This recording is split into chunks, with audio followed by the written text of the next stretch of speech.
All right, so here we have a nice jian for our show and tell today. And looking at it, you might think, well, it just looks like maybe a little bit bigger, a little chunkier, a little longer, single-handed jian. But this is actually a two-hander. And I wanted to show this because there's always what we can call survivor bias. That is, if you go to a museum or, somebody's got a really fine collection and you see all their swords and they all look really nice and they're all polished. Most swords really weren't like that. You usually are seeing the swords of the upper classes, upper ranks in the military or what have you. And that gives a false impression of swords. A lot of swords are really not in that as nice condition.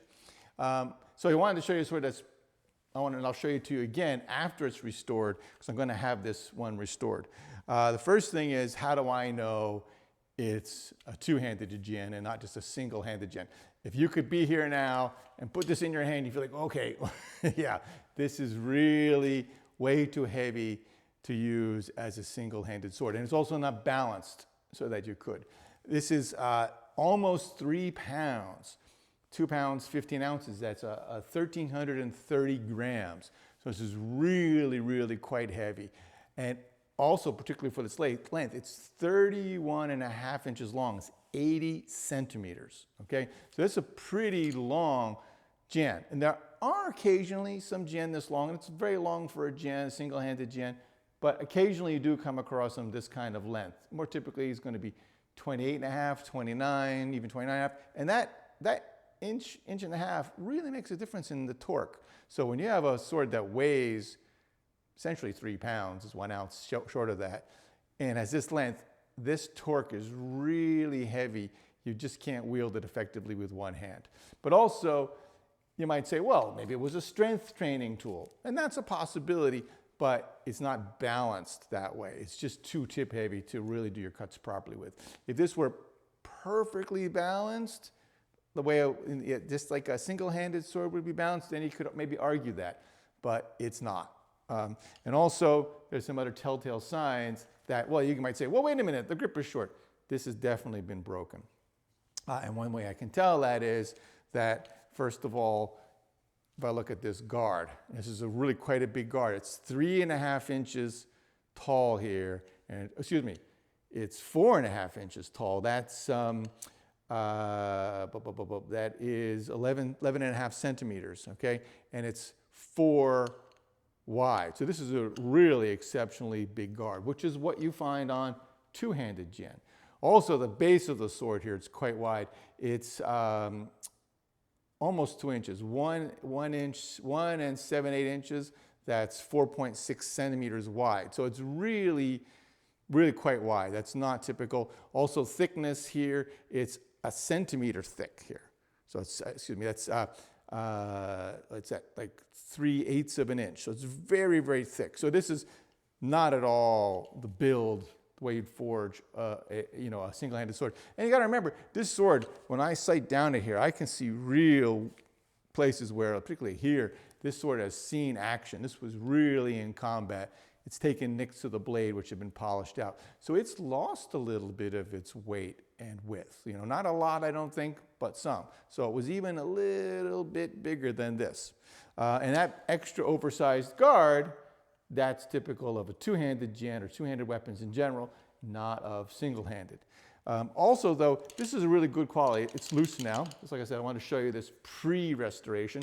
That's really loose. That's going to be obviously tight, nice and tight when it's done. But that's a really good quality iron fitting, right? It's got a very thick flange around. Probably doesn't, I can't get the light on it just right. It'll be hard to see, but there's a thick flange around there. So this is really, really meant for combat. It'd be interesting to see when it dates from. People like to say, oh, it's Ming or it's whatever.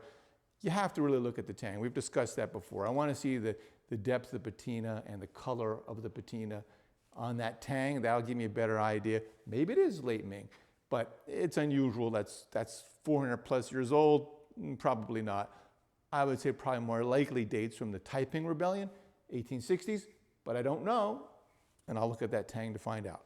But that's a good solid piece, really from an era that it was meant to fight. I mean, it has seen action, as we've seen. You can even see the little chips here and there.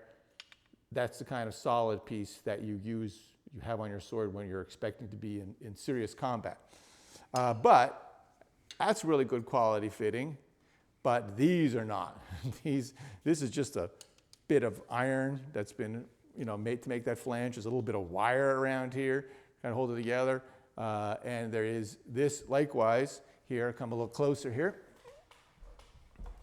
You can see that's just has a sort of pedaled shape washer there, and the tang's been there, but that's just a very simple cap that's over there to form the pommel. So these pieces, right, do not match the quality of this. And so we know that this were done later. So what has happened is at some point in this sword's life, it broke here, right? And that can happen. Usually that happens if there was a hole drilled there. There's usually a hole as there is. There's a stud here. You can see, it's kind of hard to see because it's the dark of the rust color of the nail and the wood, but there is a pin that goes through there that helps to hold the whole hilt assembly to the blade. That, of course, also is a point where if it's, that's the hole in the tang, it's thinner and it's weaker. So probably around here, somewhere in this point, right toward the end, there was another place where there was a hole, and it just couldn't sometimes be as simple as it's gotten wet, water's gotten in there, it's rusted a little bit, it's gotten weak, and it just snapped. That happens. So it's probably something like that happens. So what I'm going to do to restore this piece is several things. One is I'm sending it out to my smith to do. We'll take this apart, slide off that whole hilt assembly. That is going to make it easy to clean here. So one thing, when you have an old blade like this, and I've cleaned this, and you can see, I don't think it'll come out very well online here, but maybe in this area of the blade, see if I get the light on it just right. Probably hard to see. Right in here, you can see, oh yeah, there's very clearly a Sanmei blade, a three-plate blade. If you look here, right in there, you can see how it's a little shinier on the edge, right? It's like a little silvery strip goes down it there. That's the edge plate, the hardened steel that goes through. And if you look at it, it's only 2 millimeters wide, very thin. That's another indication, as I said earlier, this blade was wider, right? Because it would be about twice that width when it was first forged. So maybe I get lucky and it's a Ming blade. Honestly, it doesn't really change it to me that much, but dollar and cents wise, if you can verify a blade is Ming Dynasty as opposed to, a couple hundred years later in Qing, that increases its value a lot. To me, as a sword that I want to restore and feel it and see how it moves, that doesn't really make a big difference because these were used during the late Ming. There seemed to be a resurgence of these long swords, these two-handed Jian, that also happened during the Taiping Rebellion. You can know that from examples that exist, and they're relatively the same. So I just want to really get it together and move it and feel it and train with it and learn from that. So when this is disassembled and slid off, I'm going to clean, or I'll have the smith do that because he'll be there, clean the base of the blade here. It's very hard to do that when you're either on stones or you use blocks of wood with wet dry paper. Don't do this unless you've had the training and had somebody there to tell you how to do it, because anything you clean off, anything you polish off cannot be put back. So if you make a mistake on the stones, that's it. You can ruin an old blade. So if you want to learn it, go learn it properly and practice on old junky knives. But here it's very difficult to get in with a stone or with anything. So I'll have him work on that, because once that's off, it's easy to get in there, obviously, right? It's hard to do that when it's a thing here because you can't just... I can feel with my finger, the patina is pretty well oxidized. It's got some bit of rust in there that's pitted. So I'll just let him clean it and see how it comes. I don't need to have it all nice and shiny. We'll just clean it as well as, fits. So if you over clean this, if I want to get it all off, I'm going to be removing a lot of steel. I don't want to do that. I'm just going to stabilize it, get that cleaned up.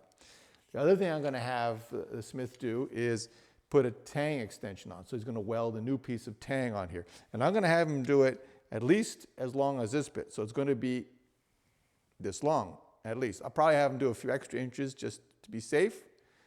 Tack that on, and then he's going to bring it back to me. He's coming down to visit. When he brings it back to me, we'll slide it all together, and we'll see, okay, where is the proper balance point? We'll put a proper pommel on it to counterbalance it. We'll have to make a reproduction one, counterbalance that, get it just right, and we can, before we assemble it, oh, that's a little too, okay, the grip is a little long, just tape the pommel on there. That's a little too blade light, okay. Take off a centimeter, how's that, and we get it just, okay, now the balance is correct, then I'll send it back with him to do the final assembly. The other thing that I could do here, and I thought about, but it probably wouldn't be right, I kind of like to do this, but it probably won't balance right if we do, is I'd like to keep these fittings. They're not the original ones, but they are old, and so it'd be nice to keep those. So possibly, I have to think about how I'm going to do this. I might keep this pommel, which is not going to be heavy enough to really counterbalance it properly, but I could put some lead in there or something inside the wood to give it the right point of balance and keep these. So I'm going to talk with the smith about it, see what he thinks will work, and figure that out. So anyway, so it's a nice piece. I've had it around for a long time. I cleaned it enough to stabilize it. It was pretty well patinaed and rusty. The whole blade was kind of pretty near this kind of color, with lots of very heavy patina on it. I carefully cleaned that. I've been doing that for years, so I know just how much to do. And I took it down. I don't want to take it further. You can see this side. I want to take it further than this. This side's a little cleaner because I wanted to etch it and see what pattern we got. Probably take this side to match it because this is mostly surface stuff, but I will not do as with Japanese swords. The tradition would be to eliminate those completely. But if you do that, like I said, you can't put that steel back on once you've ground it away with polishing. And then you're getting down to coarse steel. You're really changing it. So I just want to preserve it. I'm just going to take a little bit more off here, get it about like this size, and then Bob's your uncle. So anyway, there you go. Any questions? Like I said, I'll come back and show it to you again post-restoration so you can see it. And I think it's going to be a real nice one. I'm going to be quite happy with it. And I like it, as I said, I look down it, I can see where this sword really was in combat. You can see little undulation on the blade where, okay, it hit something solid or it took an edge-on-edge hit. It didn't take a lot of edge-on-edge hits or it would look like a saw blade. Okay, any questions? Yes. Is the grip always symmetric, or is it sometimes not quite symmetric because you're usually holding it with one hand, right, with one edge? If you're asking, is it a oval or is it a round cross-section, it's always an oval cross-section because you have to index the blade. Like I can close my eyes and spin this around, and I know there, I got the blade just right because it's an oval. Now, with the two-handed Jian, because it's so long, you sometimes have that lozenge shape that is standard for Jian, because that's important to how we grip the Jian, but not always, because it doesn't really matter so much, because you're using it with two hands. So don't use it. But you do have to have it thinner than wider or taller, so that you can index the blade. You can feel that automatically. So it's never round. Is it always symmetric with? Oh, you mean that? Oh, you mean on its length this way? You mean? No. So if I grip wrapped my sword some time ago, Mm-hmm. and the wrapping slipped a little bit, and so it fits better one way than on the A side than the B side, if you will. Okay. So is it symmetric left and right this way? Yes. Yes. Okay. I'm sorry. Because right, so it could be symmetrical from which angle? Yes. I've never seen it where it's thicker on one side and thinner on the other, right? And I suppose if somebody had an odd-shaped hand, they might want to do something like that, but I've never seen it. And I have to keep in mind that swords were really mass-produced. There are, of course, those swords, again, that's the survivor bias kind of thing. If you go to a museum, you'll see like, oh, look at this really fancy, nice sword. You think that's what they were like. That's a really rare sword. This is particularly a problem with Japanese swords, I'd say. I have friends in the Japanese sword arts who are also collectors. Basically, they're parallel to me. I've got my old Chinese swords that have informed my practice. They've got beautiful old Japanese swords that have informed their practice, and they've seen, just like I have, how they've changed over time.